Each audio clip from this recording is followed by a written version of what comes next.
you've been waiting for forever. It is hell. It is hell. Yes, indeed. It's not a fun topic.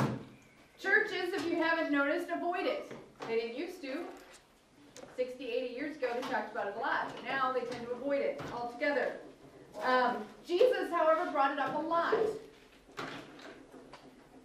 People today tend to either dismiss it casually or it terrifies them. Why do you have so many springs missing?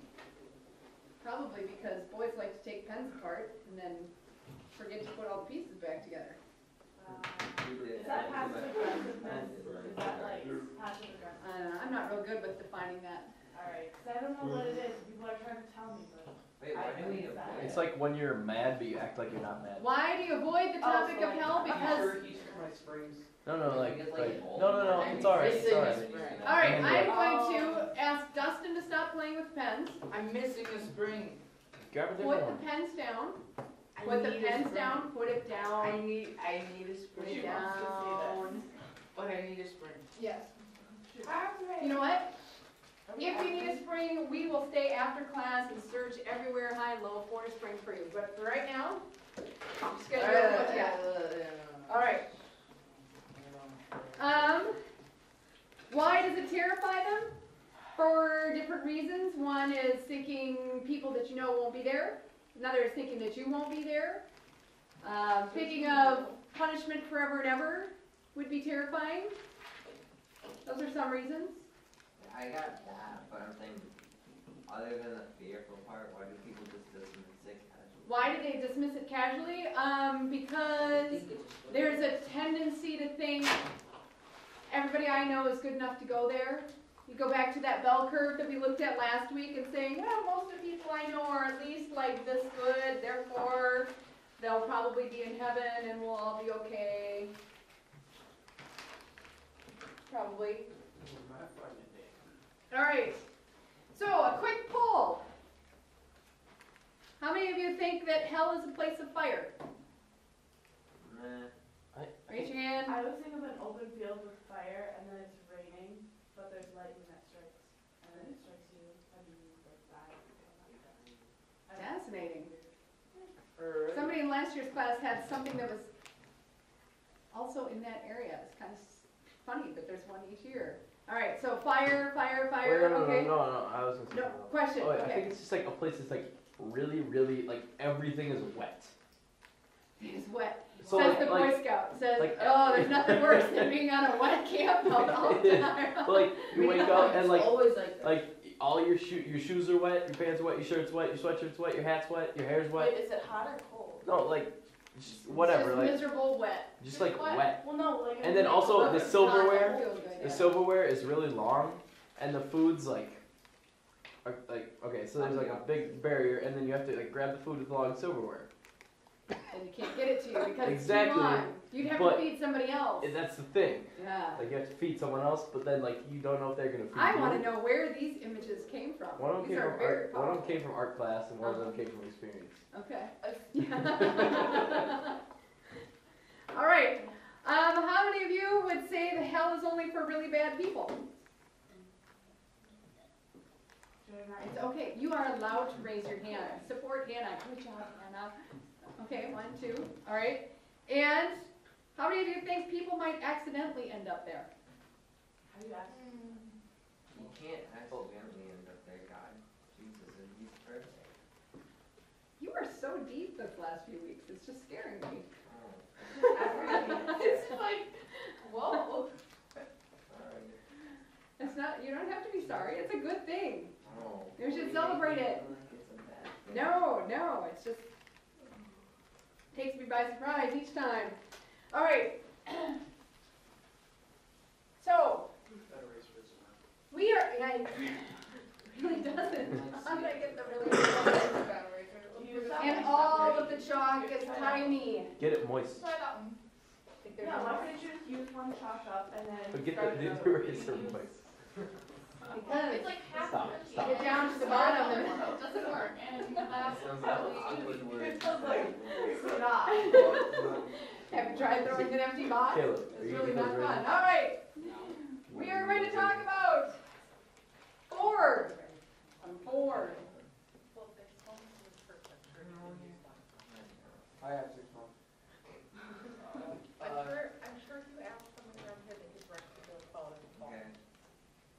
4 philosophies of hell. I don't go with that. Fire. Oh wait, we're gonna talk about. We're gonna talk about it, yes. Okay, It's one and of you the remember, Oh, like oh. we have the whole, Hellfire and Brimstone. yeah, there you go. We'll turn that over in just a Like, second. No lasting and hell. Remember we've talked about the whole God knows all these things and then the experts know a bunch of stuff and then there's stuff that I know? No. Okay, so I kind of know like this. That's no There are people that know a lot more or can discuss it in greater depth. How can people know more than you? If you have you read the Bible?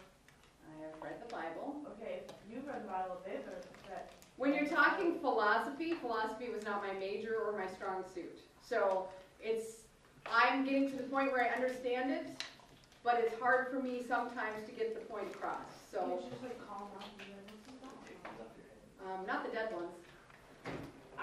Oh, that's nice. Great, my dad too much.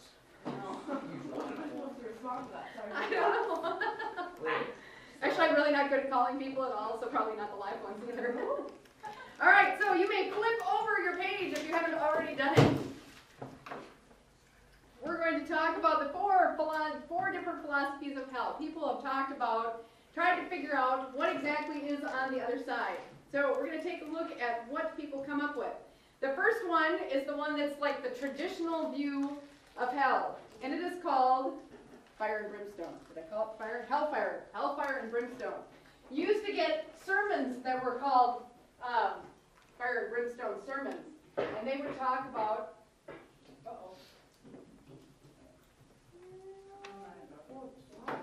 There it is. They would talk about. The sermon would be all about how if you didn't believe in Jesus, you were going to hell and how miserable it would be and things like that. And then that kind of went out of fashion, so now you don't get that unless you're like in very backside places. You know what I mean? Like out in the country. Out in the country, you might find a pastor or preacher who still preaches like that somewhere, but not so much in the cities anymore. Uncle Gilbert. Nebraska, 250 people. He's the preacher. Okay. That's pretty great. Okay. This is an interesting book for those of you who would like to explore the topic further. This man spent 23 minutes in hell. Says that he was actually taken out of his bed, thrown into hell for 23 minutes, so to experience what it was like and tell us that it was a gift from Jesus to the world so that we could know what it was like. And it is terrifying to read this. I did consider getting he's got like a CD. I considered getting it, and I thought I didn't really want to spend 23 minutes listening to it, but 23 minutes. 23 minutes. Does it take you 23 minutes to read it? It takes a little bit longer than that, but it's the first chapter or so is what he actually experienced. The first chapter, maybe 2. And then all the rest Did is... he like die or something and then like did they get like... No, he didn't die. He was just in bed. And all of a sudden... I cannot explain it. Count through real quick one more time. Like my friend said that they like their grandpa died or something and like his heart stopped and then Yeah. he was in like hell for like a while and then Okay. and then they zapped him back to life. Yep. And then he was Christian from then on. Because I think that nothing would make you so And then so like, aware of your need for salvation as Mhm. ending up in hell for even a little bit of time.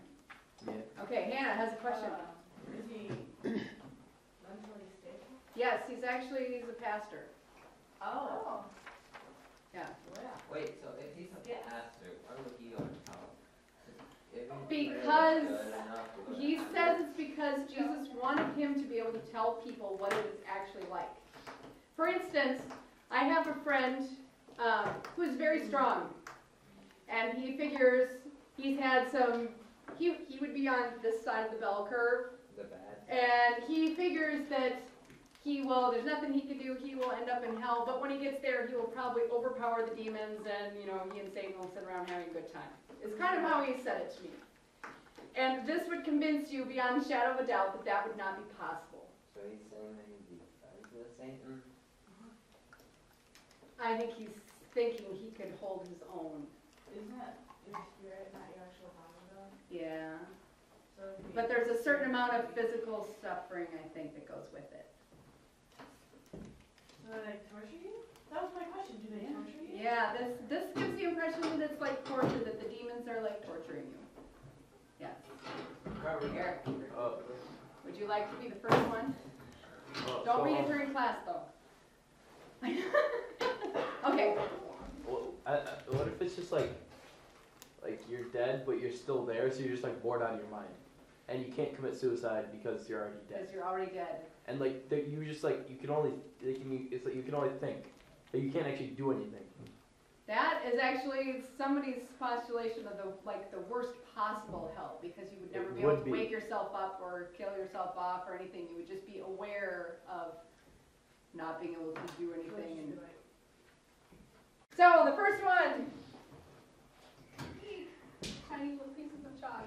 All right. So Hellfire and Brimstone, characterized by intense heat, no water, gnashing of teeth. The Bible talks a lot about people in hell gnashing their teeth, and I always thought that just meant they went, "Arr, arr, arr, arr." I couldn't figure out what that was about. Finally had that explained to me. You know when you have one of those choices and you're like, oh, I don't know which way I should go, and then finally you choose, and then you figure out like 30 seconds later that you chose the wrong way now that it's too late. You go, that's gnashing your teeth. So it's like disappointing. It's like I could just beat myself over the head because I chose the wrong way. That kind of. Like on a test, yeah, you get out and you go, oh, it was A, it wasn't B. And now I fail. And I have to take the whole test over. Yeah. All right. So that's number one. Yeah. Okay, this is really stupid, but is it like humid, like Minnesota, or is it like not humid? No, dry. Dry, hot, fire. Demons are there. Hell was made for demons, for Satan and his angels. And so...